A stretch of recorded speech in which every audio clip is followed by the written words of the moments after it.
Yeah, I really did like. How is the construction going? I'd like to point out to the listeners, I don't know how this is being covered up. I have no way of knowing if this can be covered up, but just before I got on, it was explained to me that on either side of Tig's house, yes, where she's recording her podcast, they're doing construction. Yeah. And both houses. Ground up, rebuilt. And so mostly it's been okay. I mean, I can hear people working, but just right now about 9 power saws went off, and it really does sound like someone's building a jet airplane in the same room where you're doing the podcast. Yes. And it's ridiculous.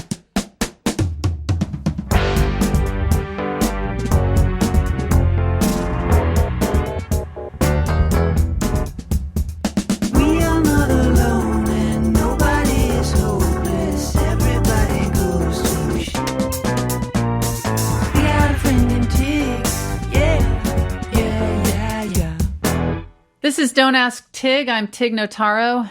And to quote my next guest, all I ask is please don't be cynical. If you work really hard and you're kind, amazing things will happen. The person who spoke those words is a host, podcaster, and producer. You know and love him from Late Night with Conan O'Brien, The Tonight Show with Conan O'Brien, and TBS's Conan. My dear old pal, Conan O'Brien, welcome to Don't Ask Tig. Thank you for having me, Tig. I do appreciate that. And that was sweet that you quoted me. Yeah. I was out of my mind when I said that. I didn't mean any of it, I think. I don't know what I was thinking, and I take it back. Okay. All right. Well, what should I have said when I was starting the show? Yeah, something like, as my next guest said famously, I'm the strongest man alive. I can take anyone in this bar. Just some kind of braggadocio. That would have been, I think, more fun for me. Okay. You know? My apologies right out of the gate for the terrible beginning of this episode. Well, there's nothing we can do now. We just have to live with it. Yeah. We don't have post-production on this show. So. Oh, God, no. Me neither. Yeah. I'm constantly, terrible things happen on my podcast, and we just let it roll. They could easily be fixed for as little as like $45, and I refuse to spend that money. So, well, you don't have that kind of cash. Who has that just lying around, you know? I know a few people. Probably. Yeah. Well, you're friends with a lot of like big financiers. I know you travel in those circles. Yeah. Those are my good friends. We connect. It's never about the business. It's fully like, I get you, you get me. Yeah. Let's hang. Yeah. Those are your friends. That's the crowd you roll with. And I'm happy for you. I'm happy that you found your people. Thank you. Yeah. Go ahead. Were you going to interview me on my podcast? No, I just always like to have my sentences run on, sort of like a William Faulkner. Mm-hmm. The sentence just goes on and on and on, and you never quite know when it's over. I was going to say a nice thing, which is I always have fun whenever we do anything together, so I've been looking forward to doing this podcast. Have you really? I have, actually. You're someone who... You've got such an interesting mind. I never know where it's going to go. And so, yes, this is a bright spot in my day. Oh, good. Well, the feeling is mutual. And I had so much fun doing your podcast. And, I mean, are you still enjoying doing that? I do. Yeah, I really do. I think one of the keys to this thing, and I think it's helped me on the TV shows, plural, I guess, throughout the years, is I do like talking to people. And so if you... were with me and we were walking around, yes, I'd be chatting people up left and right. I do like to talk. I think I had a grandfather like that who just would talk with anybody and could talk with anybody for hours. And so I genuinely do enjoy doing the podcast because I'm usually talking to someone that, I want to find out what makes this person tick. So just blowing down the street, you enjoy just talking to anyone and everyone. You're like my son Finn. He's a talker. How old is Finn now? Well, he and his brother, they'll be 6 in June. Right. So I'm a lot like Finn in that I have very little control over my emotions. I have a very primitive sense of the world around me. Now, Conan. That's me, yes. You probably do remember because it was probably one of the biggest highlights for you, but your podcast, Conan O'Brien Needs a Friend, beat Don't Ask Tig in the Ambie Awards for Best Comedy Podcast. Yeah. You've never let me live that down. No, and every time I see you, not a lot of people carry the Ambie Award around, but I had it made into a necklace, which is awkward because it's heavy. And I like. Well, you're the strongest guy in the room, remember? Exactly. And I've got thick neck muscles. Yes. But I love nothing more. I know exactly where you live, Tig. I love nothing more than walking by your house wearing my Ambie Award around my neck. And I look like this sort of futuristic Mr. T. It's painful and it's rude. And to be honest, I don't even know what an Ambie looks like. Well, I do. Yeah, I know you do. What does it look like? Because nobody fell for this story about you walking around with an Ambie around your neck. What does an Ambie look like? It is. It's made of lucite, and it's. Are you looking at it right now? Oh, I have a whole bunch of them right here. No, I don't know where it is. That's it. That's right. I don't know where it is. It's a large. It's a large lucite Ambien. It's just an Ambien. That's why they call it the Ambie, is because our podcasts are there to put people gently to sleep. How dare you? Yeah. Now, Conan, because this is an advice show, I just want to ask you, who do you go to for advice? Well, my wife is very smart. She's a good partner. Yes. People always make that joke, this is my better half. Yeah. I really do feel that way. I feel like I married up. My wife, Liza, is very smart. She's got a really good sense of humor. She tolerates my foolishness up to a point and then says, all right, let's knock that off. Yeah. We've got stuff to do. She's the first person I go to. She gives really good advice. And I also have a bunch of people that you would know just in my professional life. And for anything tech-related, I go to my son, who is a tech whiz, and absolutely horrified that I'm allowed to have an iPhone or a computer because I can't turn them on. I'm a Luddite. I don't know how these things work. So I go to different people for different advice, but I would say primarily my wife and a couple of the people that you know. All right. Well, are you ready, Conan? I feel like we're all warmed up and ready to help the people out there in the world that really need our help. I give great advice, and everyone should do exactly what I tell them to do today. Let's do it. This first question concerns parenting. Anne writes, my son celebrated his 6th birthday. His grandmother offered to put on a magic show to entertain the partygoers. Most of the kids were engaged, but one little boy just repeated the refrain, "She cheats! She cheats!" continually throughout the performance and would not be shushed.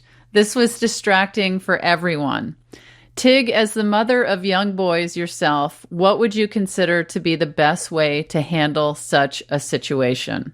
Well, first of all, she's talking about the magician, right? The grandmother. She was doing the magic show. Yeah. And I think that the grandmother's the performer. Yeah. As you know, Tig, it's the performer's job to shut down the heckler. You know how I shut him down? How? I say, I'm sorry you feel that way. That's great. And it truly shuts it down. Shuts it down. I don't fight fire with fire. I just say, nah, I'm sorry that you feel that way, and then I move on. How do you deal with a heckler? First of all, I've never been heckled. That's impossible. It's never happened. I've seen your shows. Nice, but it's never, no one's ever, and I actually am known in the business as the comic who's never been heckled. Heckless? Heckless. I'm heckless. Heckless. It sounds like a Greek hero. I am heckless. I have never been heckled. I'll go after a heckler. I'll shame them. But I think in this situation, this grandmother, she's the performer. It was her job to say to this was it a 6-year-old? Yeah. Yeah, it was her job to say, really go after this kid savagely. Shut this kid down. And do whatever it takes. Humiliate the child. Or maybe put the child in a box and make the child disappear, Ooh. There's a lot of ways to deal with that, but it's really on the grandmother. It's the performer's job to handle the heckler, and I don't care if they're 6 or 60. I like this a lot. Yeah. I think it's worth it, I do. Even if it ruins the vibe of an innocent birthday party. It could have just been a moment where it's remembered, when something terrible happens and unexpected or troubling, and then it just feels like a nightmare. It could turn into a funny, remember when that happened, when grandma was being heckled? But no. No, don't do that. No. Don't do that. The child should pay. The child needs to learn that when the performer's on stage, the performer has the stage. And I know people think that scarring a child psychologically is a bad thing.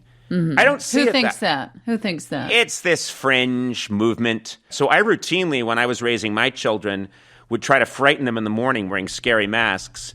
And I did a lot of... Is this every morning? It was every morning. Not on, you know what? I wouldn't do Sunday because I thought that was the Lord's day. Yeah. But I would rush in a lot 6 days a week early and wake them up wearing a scary mask and say, the house is on fire. I'm not your real father, all that kind of stuff. And they've turned out great. But yeah, that's my answer for that little tidbit, is Granny should have shut that stuff down. Shut that kid down. And thanks for writing in. I hope that's helpful. I have a feeling it's not. But Conan, it's time for a break, and then we'll be back with more questions. Okay.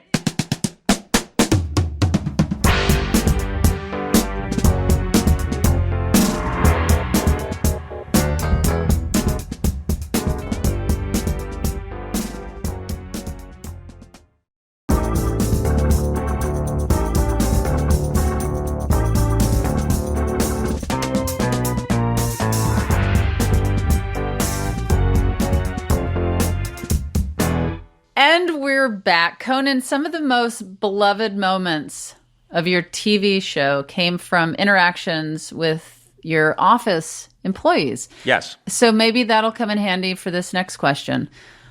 Sarah writes, a coworker is very good at taking innocuous things and making them toxic. For example, she reported someone to HR for finding her address online and sending a thank you card to her home. I cannot avoid this person at work. How would you deal with having to work with someone who takes seemingly normal actions and turns them into workplace misery regularly? That is so, beyond somebody who's not a team player. I'm just hearing it and I'm thinking I would have a field day with this person because my strategy, and I think yours as well, would be you double down. Yeah. So if I did that and I was the person who wrote the note, or if she complained to me and said, I can't believe this person wrote me a thank you card and sent it to my address, that felt like such a violation.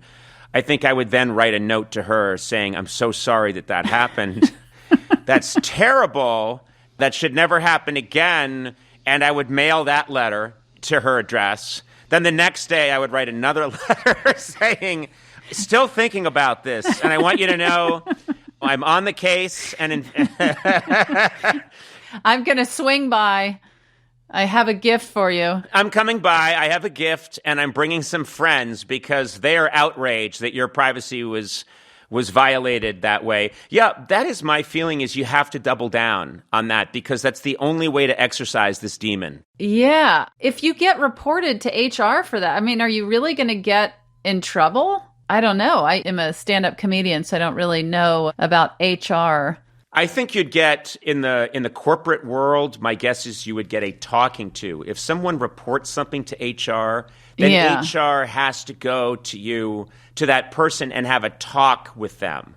Yeah. Because it all has to be recorded. There's a lot of corporate ass covering. So there would have to be a piece of paper that says, yes, I went and I talked to Melissa and told her you really can't write any more notes to people's private addresses, as crazy as that is, even though it was a nice thing to do. So yeah, that's what would happen. This person is definitely she's not operating from what would be considered a normal brain. Like, she is truly looking to wreck situations. And yes. It feels like you have to just steer clear. Because I feel like these people, there will always be a landmine that you will step into. Yes, that's what I was thinking as you were saying. Well, just steer clear of them and only have a work relationship. But if they're complaining about a thank you note sent to a personal address that's available online, I mean, couldn't she also report her for reporting her to HR for sending a thank you? I mean, or if her behavior in the workplace is bothersome or weird, I would report her to HR. Well, that's what I would do is I know not everybody has this resource, but because I work in this business and everything, I would hire an actor or I'd hire a comic actor like an Andy Daly. People have local theater, they can hire someone from their local community theater. I would hire a local actor, and I would bring that actor in wearing a blue blazer and a tie, and I would say, this is my HR person. And so I'm reporting you to my HR person, and play a whole mind game that way. And I would love the idea of having my own personal HR person. And then I would say that the HR person at work has to now report to my HR person and talk to them. And it would be so much fun. Wouldn't that be fun? Yeah, it reminds me of this friend of mine. When she first moved to Los Angeles, she was a PA and she didn't like doing her job at all. So she hired her own PA to do her PA work. Right. I have an assistant, Sona, who's pretty well known because she's on my podcast, and we've shot a lot of videos together, and I love her, and she's great. But, I would sometimes say, hey, Sona, you're not doing the stuff that I asked you to do. And she said, yeah, I know what to do. And she hired an assistant. That's the guy that you met. That's David Hopping. And she'll be like, yeah, David's got it. And I'm like, well, wait a minute. You just hired an assistant who basically, but you're still getting paid too. And she's like, that's right. And you're not going to do anything about it because you think I'm the greatest person in the world. And I'd be like, yeah, you're right. Well, now she's a celebrity because she's on your show. Yeah, know? She knows exactly what she's doing, and also she knows where all the bodies are buried. So I'm not. There's nothing I can do. My hands are tied. And now I think David is looking for an assistant. So because David's gotten very used to. This is a pretty good gig, and Conan seems like kind of a soft touch. So I know that David is searching for his assistant, and it's just never going to stop. It's like those Russian dolls. You keep opening them, and there's another one inside. Yes. It's going to be a chain of 45 assistants soon.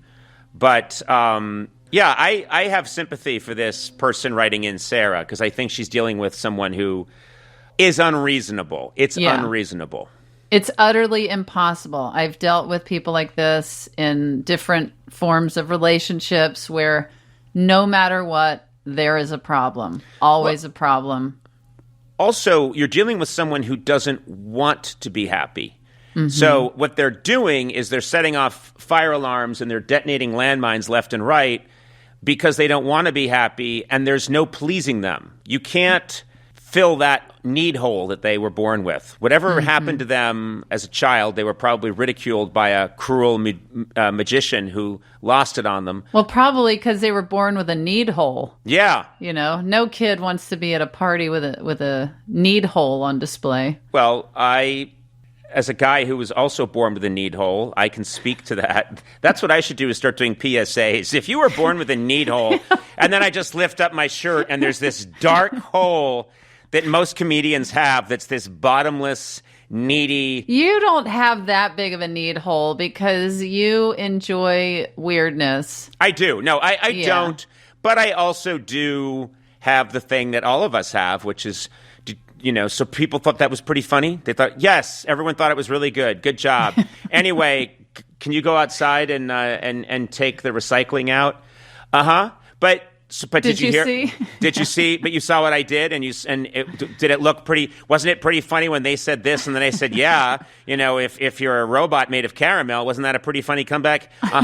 Yeah, it was. If you could just take the recycling out, I do that with Stephanie when she goes to therapy or hangs out with her friends. I'm always like, did you say anything nice about me? Or did you say anything mean about me? Yeah. I was in a relationship once, and I was headed off to see my therapist, and the woman I was seeing said, just don't say anything about me. And I was like, oh, fundamentally not understanding the concept of therapy. That yes, your name might come up. Right. And maybe it should come up. And maybe if it does come up and I speak honestly about you with someone, it will improve our relationship. Right. But to more or less say you're not allowed to discuss me is problematic. Sarah, that's what Conan and I think. So good luck with everything, but stay away from that person. Just stay away. Or hire an actor, say this is your HR person, and act out the scenario that I have written out for you. Well, that's what the part where I just said that's what we think. Yeah. But if you want to mention it again, you can. I'll do it one more time. Hire an actor. In a blue blazer. Yeah, and say this is my HR person, and then play this thing out as far as you can until you're fired. Yeah, so Sarah, that's what Conan and I think. We're going to take a quick break to answer a question that came in our therapy etiquette inbox. This segment is where we answer those awkward questions we all have as people getting the professional help we need and deserve, and is sponsored by Betterhelp Online Therapy. This next question comes from Sue in Chicago, Illinois. Sue writes, I've just entered my 50s, and even though I feel like a late bloomer when it comes to focusing on my mental health, I finally feel ready to address the history of dysfunction in my family. It's caused severely strained relationships with 3 of my 4 siblings. I'm the second youngest of the 4, to the point that we can barely have a phone or text conversation without an argument sparking up. I really want to do my part to heal our relationships so we can be closer and feel more like family, even in our 50s and 60s. I think we all could use some counseling. Do you think I should invite one of my siblings that I think is more open to talking with a counselor so we can start together, or do I start by myself first? Hi, Sue. A lot of people your age never bloom at all, so the fact that you're even having these thoughts bodes well for you, I'd say. It sounds like you're really in tune with how your family dynamics have affected your own mental health.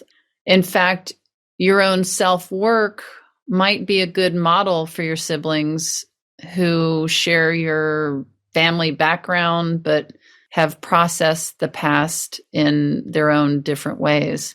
You know, on the airplane, they always say to put your mask on yourself first before helping somebody else. I feel like it's kind of like that. If you decide to start counseling on your own, you can start sorting out what issues are uniquely your own and which are shared by your siblings. And maybe there's some conversations that are best started one-on-one between you and your counselor so you can organize your thoughts about your family first, you know, with your therapist. And maybe they can make this process more effective, especially if your siblings aren't quite where you are or are hesitant to start family counseling. Also, maybe keep in mind that you can always start family counseling down the line. In the meantime, you can remind your siblings that while your family's issues are unique, all families have issues. Every single family has issues. This could be a conversation you start with your own counselor or with one of your more open siblings. And these conversations will give you insight about where to go from there. Sue, I hope that's been helpful and reassuring. Listeners, I want to hear from you. Send me your therapy etiquette related questions at don'tasktig.org. Thanks to our sponsor, Betterhelp. Now let's get back to my conversation with Conan O'Brien. Conan, here's our next question. Margaret writes, What are the elements of a good prank? How do you pick who you're going to prank? What is your favorite prank of all time? Help me prove that it's never too late to create general hysteria that people will talk about for years. Margaret, we are in the middle of a time when there's a lot of general hysteria, so I don't know if that's what everyone's necessarily needing right now.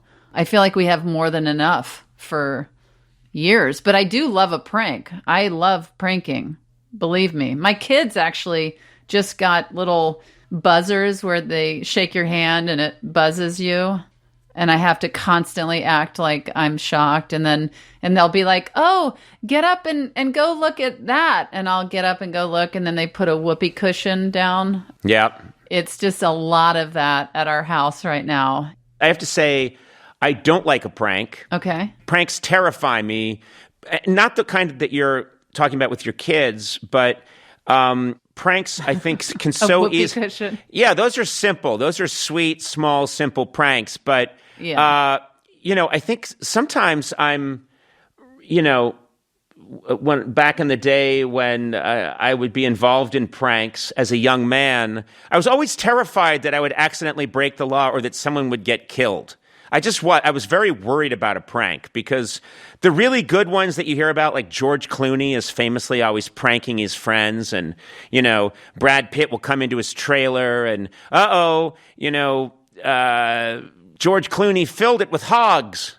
And ha, ha, ha, isn't that funny? And I just think, but what if one of the hogs got sunstroke because those trailers get pretty hot? And I was arrested for animal cruelty. I don't know. That's more, my mind always goes to what could go wrong. So did somebody really fill something with hogs? No, I think I made that up. But, okay. No animal cruelty. Don't fill anything with hogs. Yeah, or if you do, make sure that the temperature's set at like 68 and that the hogs are all very well hydrated and that they're not in there for too long. And that once the prank is pulled and Brad Pitt goes, oh man, you got me, immediately get those hogs back into their own pens. Into their natural habitat. Into their natural habitat. Natural hog habitat. Yeah. If you can avoid putting hogs in pens. Well, the pen I was describing is it's a recreation of the, you didn't let me finish, University of Pennsylvania, which is nicknamed Penn. And it's beautiful. It's got a lot of ivy, and there's lots of rooms for the pigs to wander and the hogs and to take classes, and there's a good cafeteria. Pig state. Yeah, I was in no way insinuating that they put in a hog pen, which I find barbaric. Okay. So yeah. I don't know. I don't like pranks. Pranks make me nervous. I think Margaret has the wrong idea. I think keep it simple. Little buzzers and whoopee cushions. Keep it that simple. Don't get crazy. That would be incredible if Margaret really leaned into the whoopee cushion thing. Right. I feel like she's not a young child. I don't think so. I don't think so. And so that would be so fun. Like if somebody was in an office, your coworker Margaret works with you, and she's constantly putting whoopee cushions under your pillow on your chair.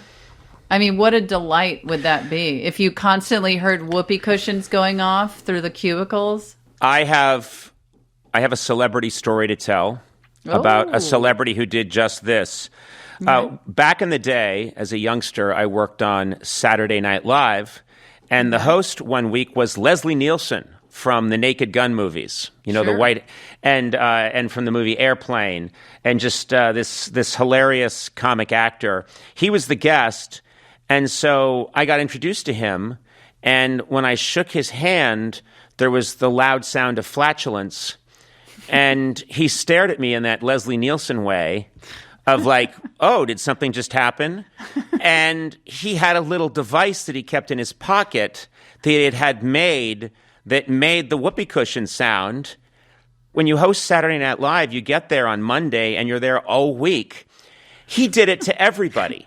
and he did it to Lorne Michaels, and he did it to the musical guest, and he kept doing it. Who was the musical guest? I don't remember, but it was the 80s, so Terrence Trent D'Arby. Kaja Gugu. Yeah, Jacques Khan. But it'd be like, and Leslie Nielsen, meet Jacques Khan, and blap. And he did that all week long, and he kept doing it and doing it and doing it. And then I realized that, that's what he does everywhere. He always has this thing in his pocket. And when he goes to a restaurant, when he goes anywhere, this was his signature move.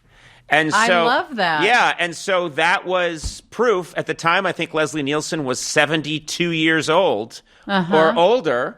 And I think he was doing it on his deathbed. I think when the doctors came to check on his vitals and make sure that he was comfortable in his last hour of life, he had that thing under the covers. When I was a kid, my favorite prank was when all the different classes would go into one auditorium to watch a movie or to hear a speaker.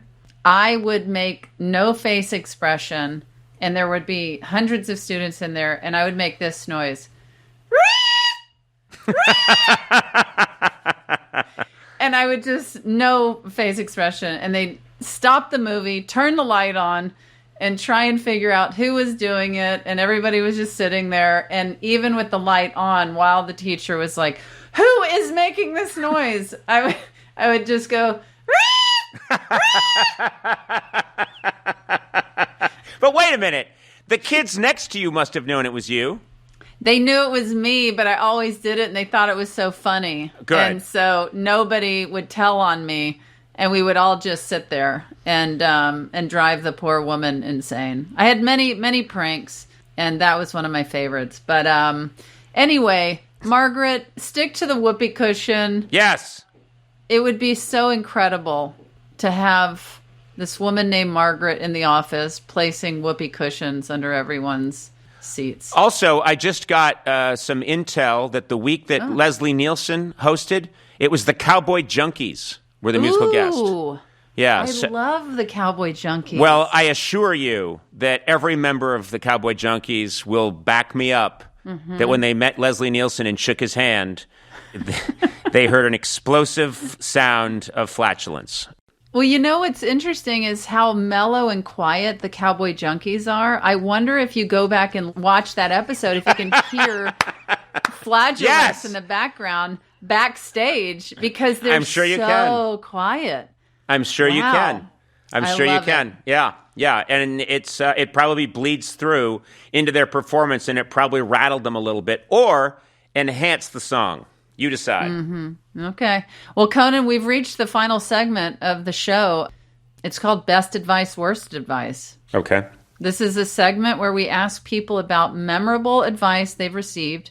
You, however, are also known for giving advice, specifically at commencement addresses. Yeah. In 2000, you told the graduating class at Harvard, "Don't be afraid to fail." Yeah. In 2011, you said to Dartmouth grads, "Though you should not fear failure, you should do your very best to avoid it." Yeah.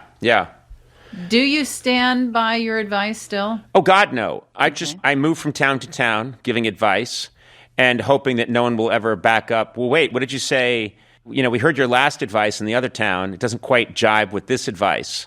Yeah, I would say the one through line in everything I've tried to tell younger people, which is true, is you have less to lose than you think you do. Because I was always so terrified of being embarrassed or, ironically, making an ass of myself. And then, if you think about it, like in 1993 when I started in television and took a lot of heat for having a really weird show that in no way looked professional, and following Letterman at his height, what did I have to lose? I was 30. And I try to tell young people that they shouldn't be afraid to get out there and get dirty. So that's something that I'm sincere about. And that is, I think, a through line through any of the speeches I've given over the years, is I try and let them know that I've screwed up plenty. I'm a ridiculous person, but I'm having a good time. And you shouldn't be afraid to try. So I would say that's my advice.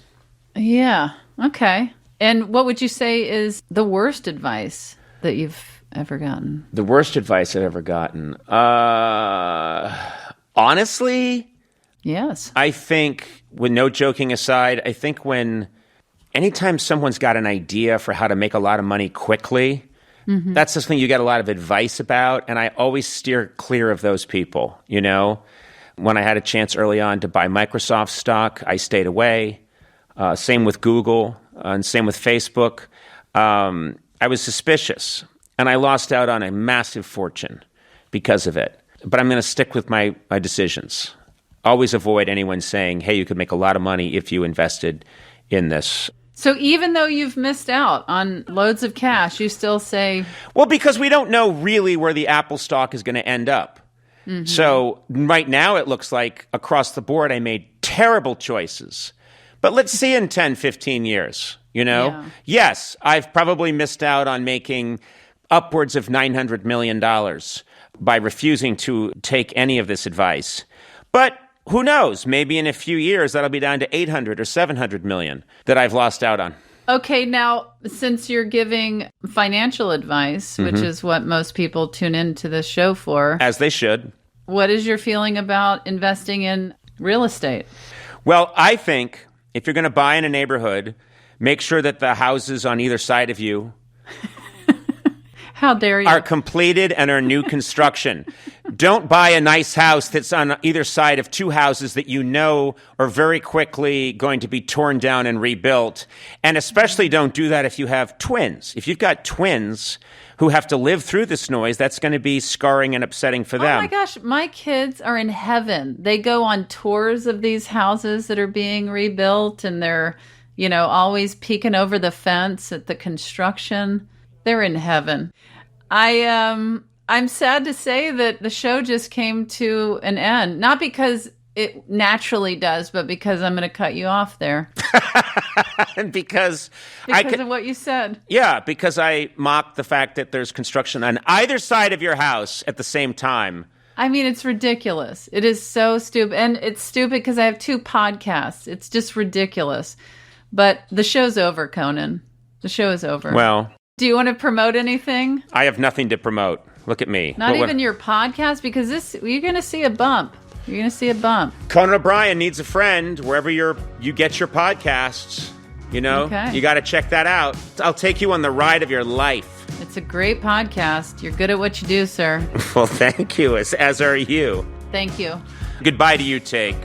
You're a very good person, and I enjoy my time with you very much. And I you. Goodbye. Goodbye. And once again, the next episode drops April 20th. No new episodes for 3 weeks. Don't ask me again. I'll be on vacation. However, do come see my other show, my live show called Hello Again, on tour. Where might you ask? Cities are listed at tignotaro.com. Get your tickets before they're sold out.